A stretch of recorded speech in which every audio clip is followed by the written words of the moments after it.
It is such a health issue that the Australian Parliament in 2019 ordered a federal inquiry into it. Do you know what it is? It's sleep, or should I say, a lack of it. If you're like 51% of Australian adults, poor sleep might be affecting you too. Stay tuned and I'll share with you 5 tips on how to get better sleep. No other country has ordered a federal inquiry into sleep health. That just says something about Australia's sleep crisis, which some experts have also dubbed as Australia's insomnia epidemic. Here are 5 reasons why you may not be getting those Z's and what you can do to improve your sleep. 1.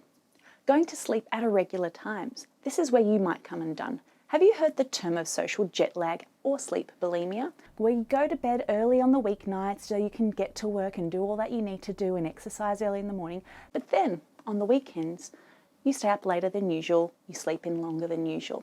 Now, you could probably sustain this when you were 15, but consistency is key for good quality sleep because you can't make up for lost sleep. 2. Not getting your chiropractic adjustments. Now, chiropractic adjustments have been found to help patients have a better night's sleep. This is because the adjustment can have a down-regulating effect on the fight or flight response, which would otherwise keep you up at night.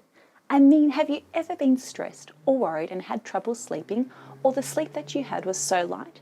This is your body's natural defenses keeping you safe from the perceived danger. Now, I've seen many patients yawning and much more relaxed after their treatments. Can you imagine how much tension and stress their bodies were holding in that fight or flight response? Number 3, staying on your devices and PC too long and too late. Reducing your computer work after the sun sets. Studies show that over an hour of it significantly affects your sleep cycle. The suggestions are to limit the use of tech at night, particularly 1 hour before bedtime, or alternatively, download the apps that reduce the blue light onto your PC and phone devices. Number 4, consuming caffeine. Oh, I do love a good cuppa.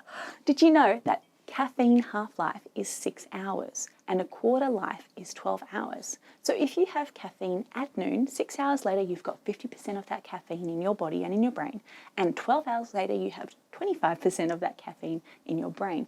So the advice for caffeine is no more than 400 milligrams per day. So 1 cup of coffee can provide 95 to 200 milligrams of caffeine, which means that even 2 strong cups of coffee can be the absolute limit. But what is more concerning is the other ways in which we consume caffeine, such as teas, matcha, chocolate, kombucha, sodas, and even some medication. Interestingly, many can say, I have a coffee before I sleep and I can sleep fine. I even sleep through the night. Now, studies show that even though you're falling asleep and sleeping through the night, it's the type of sleep, the stage 3 and stage 4 of non-REM sleep, which is decreased. This type of sleep is important for the creation of long-term memories, and the more caffeine you drink, the harder it is for your brain to download these memories and to consolidate them. Now, a 5th and final point is not having a sleep ritual. A sleep ritual is your wind down routine, which should begin at least 30 minutes before you go to sleep. Now, it can consist of a shower, brushing your teeth, putting on your pajamas, taking some magnesium, even winding down to read a book. I like to even put a little lavender oil on my pillow. But proceeding then to switching the light off, laying down and doing some deep breaths. Now, it sounds like a lot, but these are just a few small steps that can help calm the mind down after a big day and get you ready for a good sleep.